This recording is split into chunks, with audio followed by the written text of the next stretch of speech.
तो इस एपिसोड की शुरुआत वहीं से होती है जहां से पिछला एपिसोड खत्म हुआ था। जो डेमन लॉर्ड या फिर डेमन कमांडर बोल सकते हो, वो भी यहाँ पे आ जाता है। इयान के सामने देखते पहचान जाता है, भाई डेमन कमांडर, तू डेमन कमांडर है ना। और इसकी भी फट जाती है सामने से। वो भी देखते हो, कहता है अरे यार तुम तो वाकई में बड़े कमाल का होली मास्टर है। सामने से हमारी मुलाकात कभी भी नहीं हुई और मैंने तुम्हें अपने बारे में बताया भी नहीं, और देखते हो तुमने यहाँ पे पहचान लिया। वाह, मानना पड़ेगा। यस, मैं करंटली में ही यहाँ पे डेमन कमांडर हूँ। चारों डेमोजेनस मेरे अंडर में आते हैं।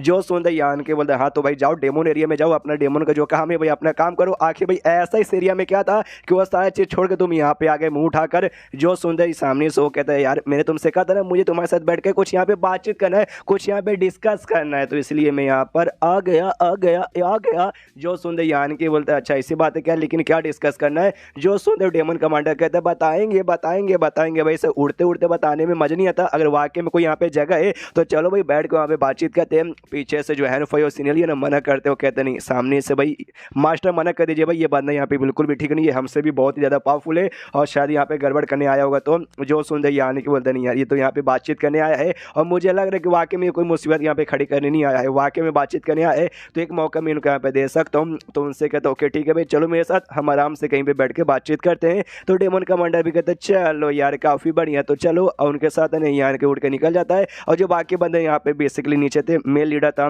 प्लस यहाँ पे एल्डर्स थे और इसके जो मम्मी पापा थे यान के वो सब देख के यहाँ पे कंफ्यूज कि सबसे पहली बात है ना यार वो आदमी यहाँ पे कौन था और यान का या दोनों लड़कियां वो लोग कहाँ पे गए। और सामने से यार कुछ समझ नहीं आ रहा। अरे मेल एल्डर तुम बताओ ना यार, तुम भी उसी दुनिया से आओ ना, तुम्हें तो मालूम होगा। मेल एल्डर की भी एकदम फटी पड़ी है, बोलती पूरा यहाँ पे बंद है कि अरे बाप रे भैया तो डेमन कमांडर यहाँ पे आ गया। उनसे कहते देखो भाई वो डेमन कमांडर है, डेमन कमांडर ऐसा समझो भाई डेमन लॉर्ड जैसा यहाँ पे रहता है। और जो तोंग शॉन दुनिया ना जहाँ से हम लोग यहाँ पर आए हैं वो दुनिया का सबसे स्ट्रॉन्गेस्ट आदमी यहाँ पे तुम बोल सकते हो। वो लोग पूछते अच्छा सबसे स्ट्रॉन्गेस्ट कितना स्ट्रॉन्ग होगा। जो सुनते ही कहते कितना स्ट्रॉन्ग होगा मैं यहाँ पे बता नहीं सकता। चलो भाई एक छोटा सा आपसे सवाल पूछता हूँ, आपको क्या लगता है भाई मैं स्ट्रॉन्ग आदमी हूँ। जो सुनते लोग कहता ऑफ कोर्स भाई आप यहाँ पे स्ट्रॉन्ग आदमी हो क्योंकि आप यहाँ पे 7th ग्रेड के बंदे हो। जो सुनते कहते यस मैं वाकई में यहाँ पे 7th ग्रेड का बंदा हूँ, लेकिन अगर मैं जैसे यहाँ पे 100 7th ग्रेड के भी आदमी आ गए ना और उनके साथ इसका मुकाबला हो गया ना तो सामने से मैंने यू आराम से वो डेमन कमांडर हरा सकते हो। अकेले में अगर लड़ने गए ना तो भाई मुझे हराने के लिए ना उसको एक उंगली तक भी उठाने की जरूरत नहीं पड़ेगी, समझ गए। वो इतना स्ट्रॉन्ग है।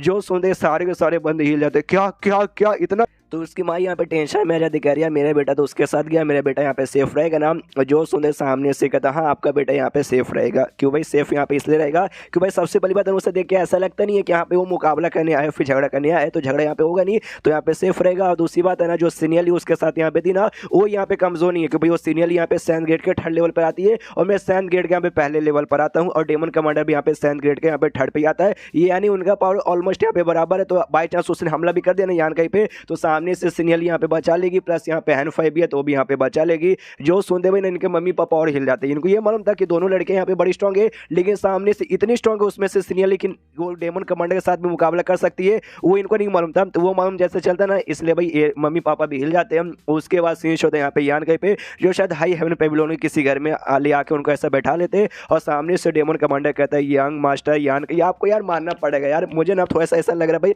अपनी किस्मत में रोना आ रहा है। क्या यार मैं शायद है ना यहाँ पे हजारों साल बाद है ना आपके साथ है ना ये दुनिया में यहाँ पे पैदा हुआ रहता। उसके बाद से हम लोग यहाँ पे दोस्त रहते हैं, मिलकर यहाँ पे सफर करते हो, मजा ही मजा यहाँ पे आ जाता। जो सुनते यानी कि बोलते देखो भाई ये सारी फालतू बातें यहाँ पे मत करो, तुम्हारे जो मैंने यहाँ पे काम मैंने जिससे तुम यहाँ पर आए हो वो सामने से भाई करो, वो सामने से करो करो करो, फालतू बकवास नहीं। जो सुनते मैंगो को गुस्सा आ जाती है अबे साले भाई ये हमारे डेमन कमांडर है और तू उनके साथ इतने एटीट्यूड में बातचीत कर रहा है, तेरी औकात तुझे मालूम है क्या। जो सुनते यान के बोलते यस मुझे मेरी औकात मालूम है यार, ये सामने से मेरे पास मेरे घर पे आए मेरे एरिया में आए और सामने से भाई मेरे साथ बकवास करेंगे तो मैं इनके साथ कैसे भी बातचीत कर सकता हूँ। और जो सुनते महंगे के यहाँ पे और भी गुस्सा आते कि तेरी तो सामने से डेमन कमांडर यहाँ पे ये करता भाई शांत करता, कहता भाई शांत हो जा बच्चा शांत हो जा। और उसके बाद डेमन कमांडर कहता है अरे यार यान के ऐसा लगता है तुम्हें वाकई में हमारे बारे में, पर भाई वो सारी बातें छोड़ो, वाकई में अब मैं तुम्हारे यहाँ पे टाइम वेस्ट नहीं करूँगा, सीधी काम की बात पर आते हैं। तुम्हारे पीछे जो लड़की यहाँ पे खड़ी वो भी एक डेमन है और बड़ी स्ट्रॉन्ग है, हालांकि उसका पावर ना मेरे जितना स्ट्रॉन्ग नहीं है, लेकिन सामने से हमारे बीच में डिफरेंस भी यहाँ पे ज़्यादा नहीं है। अगर बाई चांस मुकाबला हुआ तो उसमें भी भाई उसके भी जीतने के यहाँ पे बहुत ही चांसेस है। और मेरे अंडर में यहाँ पे टोटल 4 डेमन जेनर्स आते हैं भाई और चारों का पावर यहाँ पे 7th ग्रेड का यहाँ पे 3rd लेवल पर आता है। वो मेरे यहाँ पे सबऑर्डिनेट्स यानी भाई मेरे सपोर्टर्स है, जो तुम्हारे सपोर्टर्स है ना वो तुम्हारे सपोर्टर्स भी यहाँ पे ऐसा कमजोर नहीं है भाई, तुम भी अपने सारे सपोर्टर को बुला लोगे तो तुम्हारी टीम भी यहाँ पे बहुत स्ट्रॉन्ग हो जाएगी। यानी शॉर्टकट में कहूँ तो अगर हमारे बीच में अगर मुकाबला हुआ ना तो सामने से भाई हम दोनों के यहाँ पे जीतने के चांसेस, हम दोनों के यहाँ पे हारने के चांसेस है ना एकदम टोटल यहाँ पे बराबर ही होते हैं। यान के सामने से भाई आराम से शांत बैठा के भाई तू कहना क्या चाहता है अच्छे से बोल। वो कहता देख भाई मैं सामने से ये कहना चाहता हूँ, जो मेरे साथ यहाँ पे दोनों डेमोजेनस है ना भाई, मैंने ऐसा सुना कि इन दोनों ने भाई तुझे ना थोड़े समय पहले भाई ऑफेंड कर दिया था, जिस चक्कर में तू पक्का यहाँ पे नाराज होगा। तो सामने से मैं नहीं चाहता कि हमारे बीच में तेरे साइड में और मेरे साइड में यहाँ पे कोई भी दुश्मनी हो, इसलिए दोनों के यहाँ पे मैं लेकर आ गया ताकि भाई तू आराम से इनके साथ यहाँ पे बातचीत कर ले और ये लोग सामने से तुझसे यहाँ पे माफी मांग ले, ताकि भाई हमारे बीच में कोई भी ऐसा अनबन या कोई भी दुश्मनी यहाँ पे ना रहे। तो चलो दोनों माफी मांगो। सामने से यान का भी शांत है, वो लोग भी यहाँ पे चुपचाप खड़े माफी नहीं मांग रहे थे। तो डेमन कमांडर कहता है भाई क्या हुआ भाई, मेरे सबऑर्डिनेट्स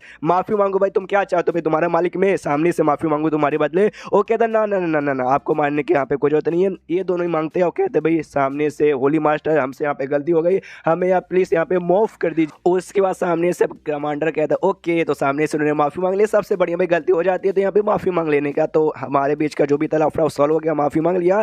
तो अब सामने सामने नहीं चाहते आगे चल के भी कोई दुश्मनी हो और तुम्हारे साथ यहाँ पे दोस्ती करना चाहते हैं। जो सुंदर यानी कि बोलते नहीं लेकिन मुझे तो यहाँ पे दोस्ती नहीं करना। जो सुंदर डेमन कमांडर कहता है यार माफी भी मंगवा दिया, इतना सब कुछ हो गया, कोई लफड़ा यहाँ पे नहीं है, तो सामने से दोस्ती कर लो भाई, तुम्हारे बाप का क्या जाता है।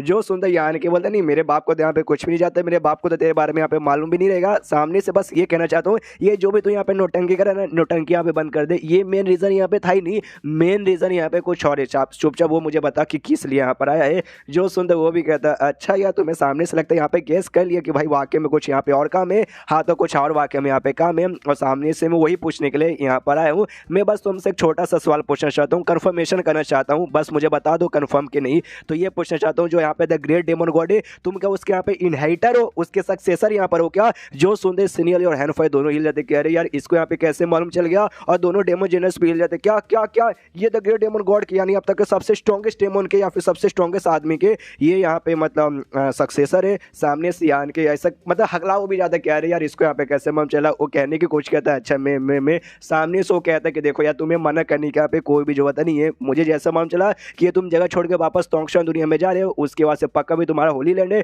वहीं पे तुम रहोगे और होली लैंड में तुम यहाँ पे रहोगे। उसके बाद से भाई तुम्हारा जो इंसानों के एरिया है ना वो दुनिया में बहुत ही स्ट्रॉन्ग बन जाएगा और मैं चाह के भी ना इंसानों की दुनिया में आके ऐसा उंगली यहाँ पे नहीं कर पाऊंगा। इसलिए मैंने सोचा तुम्हें जाने से पहले ना यहाँ पे आके भाई पूछ लो भाई वो दुनिया में मिलने का मौका नहीं मिलेगा। जो सुंदर यान के बोलता है लेकिन तुम इतना कंफर्म कैसे बोल सकते हो कि वाकई में उसी के यहाँ पे सक्सेसर हूँ, तुम कैसे कंफर्म हो। जो सुंदर वो कहता है वो दोनों लड़कियां भाई, वो दोनों लड़के हैं ना तुम्हारे पीछे भाई, उनसे यहाँ पे कंफर्म हो गया कि भाई वो दोनों लड़कियां वाकई में तुम्हें दिल से अपनी मास्टर मानती है, तुम्हारे लिए भाई हर काम करने के यहाँ पे तैयार है। और दोनों लड़कियां भाई उसी डेमोनिक क्लैन से यहाँ पर आती है, जिस डेमोनिक क्लैन बहुत ज्यादा यहाँ पे क्लोज था द ग्रेट डेमन गॉड से। क्या ना मेरे पास एक बड़ा कमाल का बुक है, उस बुक में ऐसे ऐसे सीक्रेट्स लिखे गए ना जो सामने से सिर्फ मुझे यहाँ पे मालूम है, और उस बुक में बहुत सारे ना इनके डेमोनिक क्लैन के बारे में यानी एंशिएंट डेमोनिक क्लैन के बारे में भी लिखा हुआ है। यान का भी हिल जाते कह रहे यार इसको तो बहुत कुछ लगता है मालूम है। और फिर चैप्टर यहीं पे खत्म। तो चैप्टर खत्म तो वीडियो भी खत्म। तो मिलते हैं अगले किसी वीडियो में, जब तक के लिए बाय।